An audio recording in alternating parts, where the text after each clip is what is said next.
अभिलाषा Hindi academy में सभी विद्यार्थियों का एक बार फिर से हार्दिक अभिवादन। हम देख रहे थे चैप्टर वाइज प्रैक्टिस सेट। इस क्रम में अभी हमारा चल रहा है रचना एवं रचनाकारों से ये सीरीज चल रही है। तो चलिए बिना देर के शुरू करते हैं आज की कक्षा का ये पहला प्रश्न। और अभी तक जितने भी ये क्लासेस करवाई गई है चैप्टर वाइज, वो चैप्टर वाइज प्रैक्टिस सेट के नाम से मेरे चैनल पर प्ले लिस्ट बनी हुई है। पूरी आपको एक साथ चैप्टर वाइज सारी कक्षाएं मिल जाएंगी। इसके अलावा टीजीटी और पीजीटी के भी असिस्टेंट प्रोफेसर के भी 10-10 सालों के आपको प्रश्न पत्र मिल जाएंगे। आप एक साथ उनका अवलोकन कर सकते हैं। इनके अलावा अन्य कक्षाएं जो कि TGT PGT LT grade UGC net जिनको देना है उनके लिए बहुत सारी कक्षाएं मेरे चैनल पर आपको मिल जाएंगी और सभी एक तरह से पूरी तरह से प्लेलिस्ट में लगी हुई हैं। तो चलिए आज की कक्षा का शुभारंभ करते हैं। आज की कक्षा का पहला प्रश्न है, कैदी की पत्नी कृति के लेखक हैं रामवृक्ष बेनीपुरी। कैदी की पत्नी कृति के लेखक रामवृक्ष बेनीपुरी हैं। अपनी केवल धार काव्य संकलन के रचनाकार हैं अरुण कमल। अपनी केवल धार काव्य संकलन के रचनाकार अरुण कमल हैं। इनकी अन्य प्रमुख कृतियां हैं सबूत, नए इलाके में, पुतली में संसार, मैं वो शंख, महाशंख हिंदी में, वॉयसेज अंग्रेजी में इत्यादि। निम्नलिखित काव्य संकलन में किसके कवि अरुण कमल हैं? तो अपनी केवल धार के कवि अरुण कमल हैं। नए इलाके में किसकी काव्य कृति है? तो ये अरुण कमल की कृति है नए इलाके में। मुक्तिबोध की आत्मकथा के लेखक हैं विष्णुचंद्र शर्मा। मुक्तिबोध की आत्मकथा के लेखक विष्णुचंद्र शर्मा हैं। ऑन द सबलाइम रचना किसकी है? ये ऑन द सबलाइम ये लोनजाइनस की रचना है। ऑन द सबलाइन की रचना लॉन्जाइनस ने की है। इस रचना में उदात्त शैली का सांगोपांग विवेचन प्रस्तुत किया गया है। समय के आरोही क्रम में कौन सी रचना पहले आई? अंधेर नगरी सबसे पहले आई। रचनाएं उनके प्रकाशन वर्ष इस तरह है। अंधेर नगरी 1881 में भारतेंदु हरिश्चंद्र का है। त्यागपत्र 1937 में जैनेन्द्र कुमार का। आत्मनेपद 1960 में अज्ञे का। और तुम चंदन हम पानी 1957 में विद्यानिवास मिश्र का। तो ये अंधेर नगरी, त्यागपत्र, तुम चंदन हम पानी, उसके बाद आत्मनेपद होगा। निम्नलिखित साहित्यकारों में से सबसे कम आयु किसकी रही है? तो भारतेंदु हरिश्चंद्र की आयु सबसे कम रही है, मात्र 35 वर्ष। उपर्युक्त साहित्यकारों में सबसे कम आयु जीवन काल भारतेंदु हरिश्चंद्र की रही है। जन्म मृत्यु के आधार पर विवरण इस प्रकार है। भारतेंदु हरिश्चंद्र 1850 से 85 35 वर्ष। गजानन माधव मुक्तिबोध 1917 से 1964 47 वर्ष। जयशंकर प्रसाद 1889 से 1937 48 वर्ष। और प्रेमचंद की 1880 से 1936 56 वर्ष। रचना यदि जीवन के अर्थ का विस्तार करती है तो आलोचना रचना के अर्थ का। यह कथन है रामस्वरूप चतुर्वेदी का। रचना यदि जीवन के अर्थ का विस्तार करती है तो आलोचना रचना के अर्थ का। यह कथन रामस्वरूप चतुर्वेदी का है। रामस्वरूप चतुर्वेदी मधुमती संस्कार 2005 में हिंदी सर्जना एवं आलोचना बिखराव के संदर्भ शीर्षक के अंतर्गत लिखते हैं, आधुनिक दृष्टि से रचना जीवन के अर्थ का विस्तार करती है तो आलोचना रचना के अर्थ का।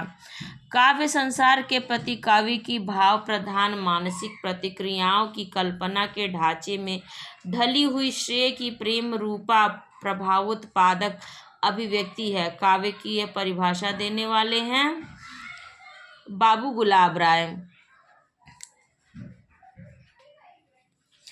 बाबू गुलाब राय की मान्यता है कि काव्य संसार के प्रति कवि को भाव प्रधान किंतु क्षुद्र व्यक्तिक संबंधों से मुक्त मानसिक प्रतिक्रियाओं की कल्पना के ढांचे में ढली हुई श्रेय की प्रेम रूपा प्रभावोत्पादक अभिव्यक्ति है। अगला प्रश्न, चींटी से लेकर हाथी पर्यंत सभी पर कविता हो सकती है। यह कथन है महावीर प्रसाद द्विवेदी का। चींटी से लेकर हाथी पर्यंत सभी पर कविता हो सकती है, ये कथन हिंदी के विद्वान महावीर प्रसाद द्विवेदी का है।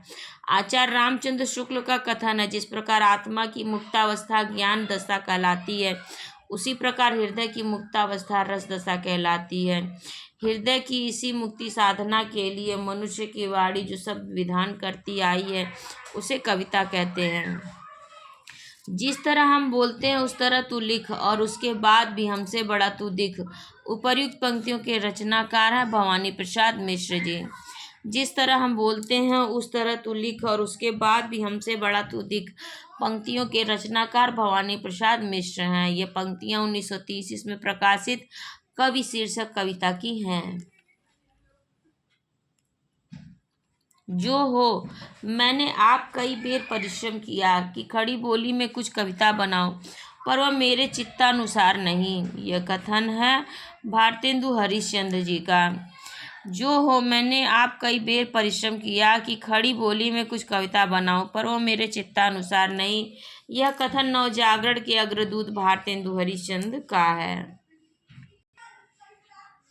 बिहारी की भाषा चलती होने पर भी साहित्यिक है। यह कथन है आचार्य रामचंद्र शुक्ल का। आचार्य रामचंद्र शुक्ल ने बिहारी लाल के बारे में कहा है, बिहारी की भाषा चलती होने पर भी साहित्यिक है। मानव अथवा प्रकृति के सूक्ष्म किंतु व्यक्त सौंदर्य में आध्यात्मिक छाया का भाव मेरे विचार से छायावाद की एक सर्वमान्य व्याख्या हो सकती है। यह कथन है नंद दुलारे वाजपेयी का। आचार्य नंद दुलारे वाजपेयी ने छायावाद को परिभाषित करते हुए लिखा है, मानव अथवा प्रकृति के सूक्ष्म किंतु व्यक्त सौंदर्य में आध्यात्मिक छाया का भान मेरे विचार से छायावाद की सर्वमान्य व्याख्या हो सकती है। अंतःकरण की वृत्तियों के चित्त का नाम कविता है। यह कथन है महावीर प्रसाद द्विवेदी का।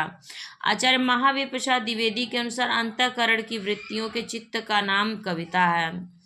अन्य महत्वपूर्ण तथ्य काव्य कविता के संदर्भ में महावीर प्रसाद द्विवेदी के अन्य कथन इस प्रकार हैं। अर्थ सौरस्य ही कविता का प्राण है। ज्ञान राशि के संचित कोश का नाम साहित्य है। यदि कविता में चमत्कार नहीं, कोई विलक्षणता नहीं, तो उससे आनंद की प्राप्ति नहीं हो सकती। सादगी, असलियत और जोश से समन्वित रचना काव्य है। प्रसंग गर्भत्व इनके गद्य की निजी विशेषता है। इनकी भाषा सरल और व्यंजनापूर्ण है। बीच बीच में हास्य और व्यंग्य भी है। यह कथन किसके प्रति है? ये कथन चंद्र शर्मा गुलेरी जी के प्रति कहा गया है। प्रसंग गर्भत्व निबंध की एक विशेषता है जो हिंदी साहित्य में चंद्र शर्मा गुलेरी तथा हजारी प्रसाद द्विवेदी के निबंधों में मिलती है।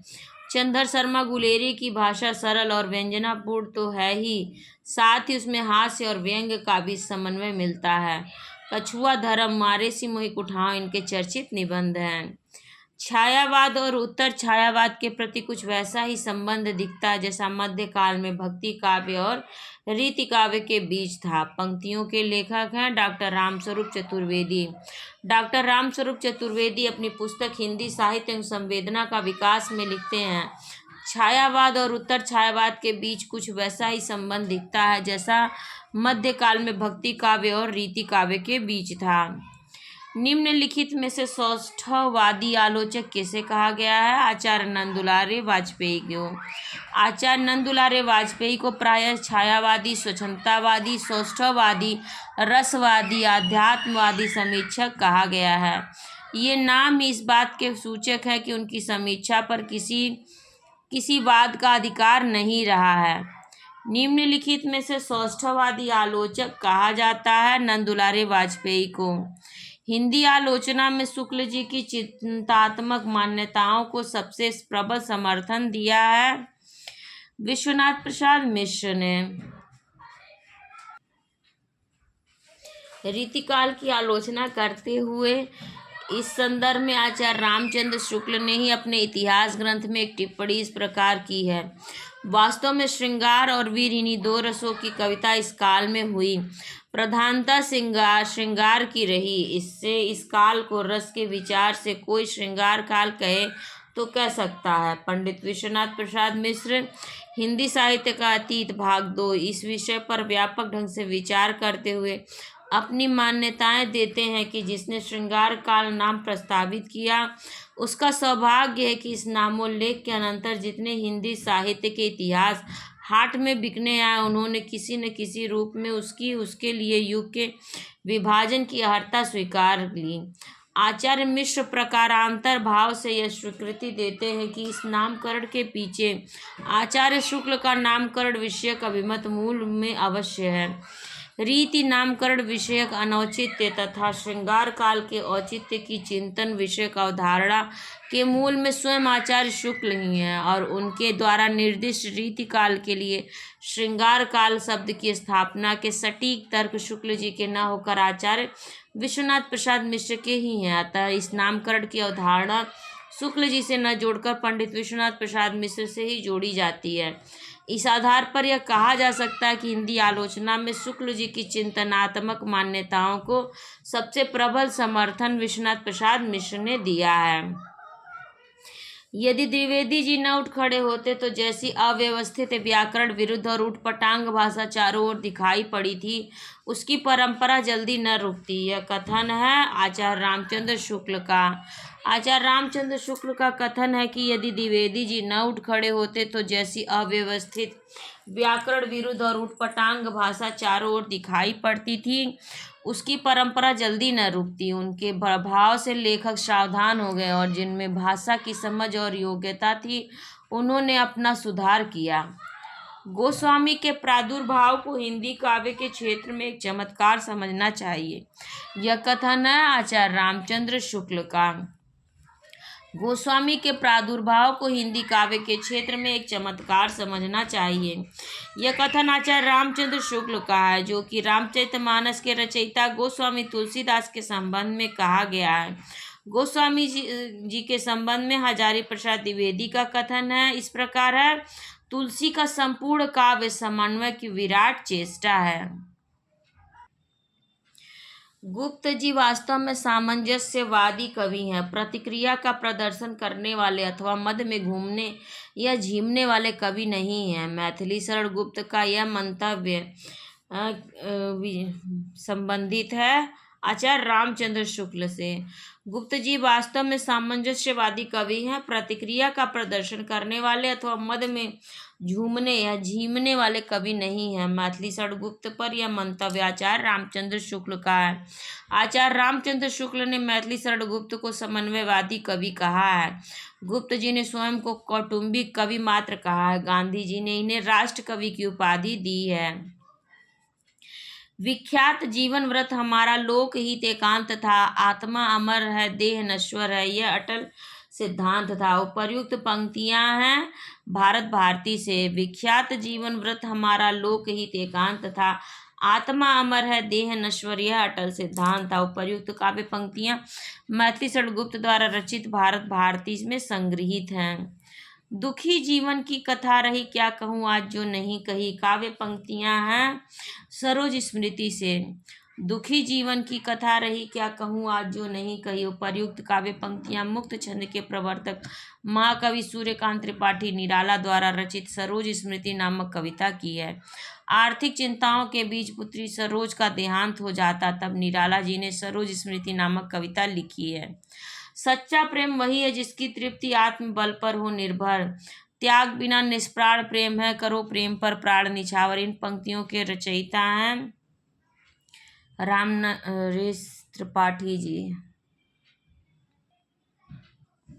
निजी सुख और स्वार्थ को छोड़कर देश पर जीवन बलिदान की प्रेरणा राम नरेश त्रिपाठी की रचनाओं में मिलती है।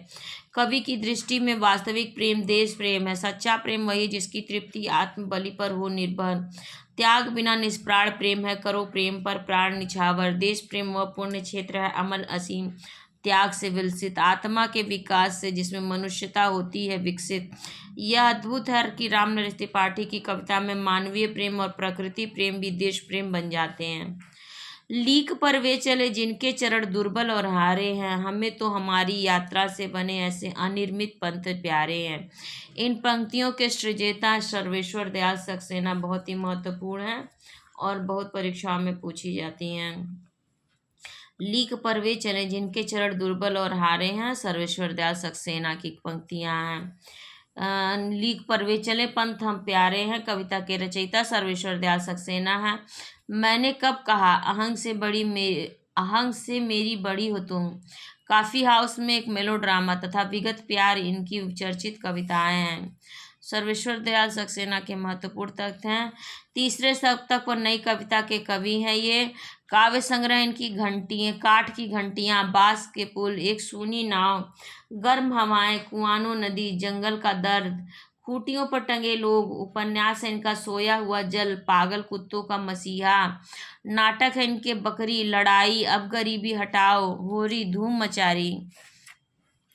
रावण अशुद्ध होकर भी यदि कर सका त्रस्त, तो निश्चय तुम हो सिद्ध करोगे उसे ध्वस्त। राम की शक्ति पूजा में यह कथन है जाम्बवान का। अब इस कक्षा को मैं यहीं पर विराम देती हूँ। इसके आगे के प्रश्न हम अगली कक्षा में देखेंगे। तब तक आप सभी से रिक्वेस्ट है, पहली बार चैनल पर आए हैं या अभी तक चैनल को सब्सक्राइब नहीं किया तो प्लीज़ लाइक शेयर और सब्सक्राइब कर लें, और कमेंट में अपने विचारों और प्रश्नों से मुझे ज़रूर अवगत कराएं। आप सभी का बहुत बहुत धन्यवाद।